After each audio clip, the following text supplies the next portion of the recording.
Good evening, class. My name is Barita DeShields, and our topic for video this week was to look at cases and find the common denominator in the board disciplines. The cases that I looked at from New York State were mental health practitioners whose licenses were revoked or suspended due to some sort of action. The common denominator this in the cases that I reviewed was licenses due to moral unfitness. The question I posed to myself after reading these cases, what caused the counselors to stray? What caused the counselors to deviate from their set morals and values? As professional counselors, we are bound to a set of standards. We are to do the patient no harm. We are to operate in good and good faith, right, and with morals. Something caused these counselors to deviate from that and put themselves in a position of compromise.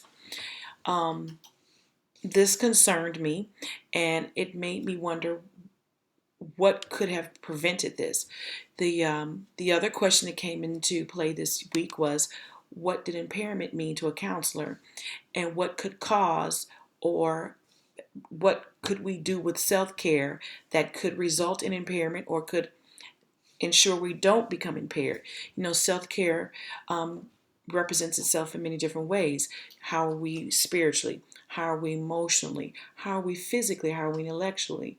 These are areas that we need to make sure are in balance on a regular basis. And if we are caring for ourselves in these areas, we can prevent moral unfitness. We can prevent impairment, and we can prevent the opportunity for us to get off track and not be in jeopardy of having to have our licenses revoked.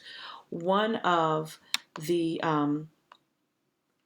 other questions this week was, what did the ACA Code of Ethics say about impairment?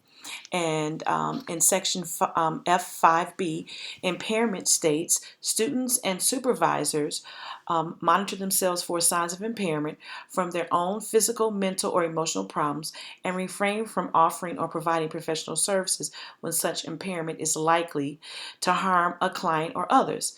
They notify their facility and or supervisor and seek assistance for problems that reach the level of professional impairment, and if necessary, they limit, suspend, or terminate their professional responsibilities until it is determined that they may satisfactorily or safely resume work. We want to make sure that we don't put ourselves in a position where we can not only endanger ourselves, but now we put the client in danger. The question I posed to myself after doing this research was, am I doing all that I can to ensure that I am well, that I'm practicing self-care, and that I'm morally fit?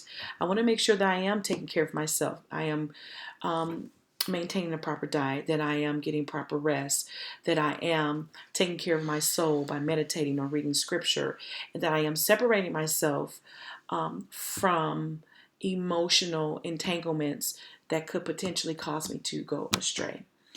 I reviewed, as stated earlier, the New York State Board of Education as relates to mental health care practitioners. I also reviewed our text, ethical and legal practices, and I will submit citations in the form of a Word document to substantiate my findings this week.